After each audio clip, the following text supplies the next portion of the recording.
Our solution is not to replace JIS nor CaseNet, but to improve access for lawyers working a petition in the court. The first step is logging into the system. Once logged in, select the application. Within the application, you'll see there are several different ways to search. We'll search using the child's first name. Click the search button and it takes you directly to the petition. Within the petition, you'll see the petition number as well as any other information pertaining to it. This is just to give you an ability to make quick notes on the petition. I'm also going to add the district we're in, and I'll save that information. The next thing I'm going to do, if there are any documents pertaining to this specific petition, you can add the documents and they'll be displayed there. Child, I click on the Child tab and you can see there's a lot of information. Part of it is required and some is not required. If there's any documents spaced for that child, you'll have them listed below. 2 represents that there's 2 correspondence documents. Click on the date and it will open up the document for you. You can add or scan documents by importing them or scanning the documents to the individual. Next, we'll go to the Sibling tab. This shows you the information again pertaining to the siblings to that specific case. As you can see there, this child has several siblings. Next thing we can do, we can edit it. So if I click the edit button, I can go in and make changes to the sibling information if required. There are other things that we can do. We can show the relationship to the case, whether listed in the drop-down box. Once that information is filled out, we can either save it, or in this case, we'll just close it back.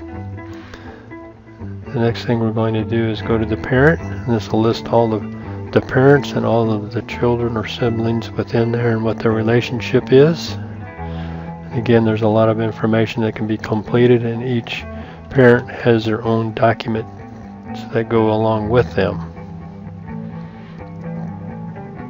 The next thing we do is add a guardian. If there's a guardian, you can show the guardian and their relationship to the child. Also, they would have their own set of documents as well. So if there's an other, you can fill that in. In this case, the next one we're going to go to is the caseworker. You can see there's a starting and ending date for the caseworker. Next is DJO. And you can select from the drop-down list which is provided by the county. Just select from that. And it's true of the attorney as well. There's multiple on the attorney. You can add comments as well. These comments are restricted as to who has access to them, but whoever creates the comment, the date and time stamps it. Summons. To add or edit a summons, you can see how many summons have been sent. You can select who the summons was for, the date issued, and the type of summons it was to return is, as well as the return date for the summon as well. That information is stored in the system.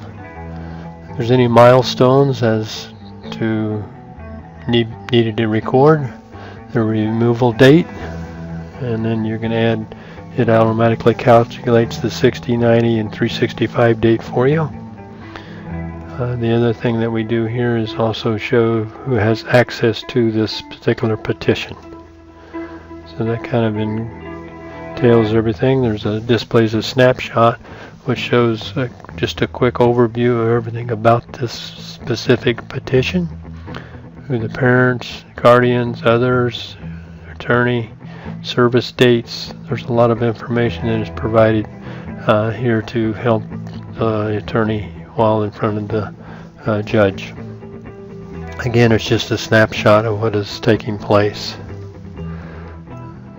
The next thing we're going to go to is we'll close the snapshot and we'll show related cases. Shows all related cases, what they're in. If you click with the blue arrow, it'll take you directly to that case. So that's kind of the story we have, and hope you've enjoyed this, and we look forward to talking with you in the future. Thank you for your time.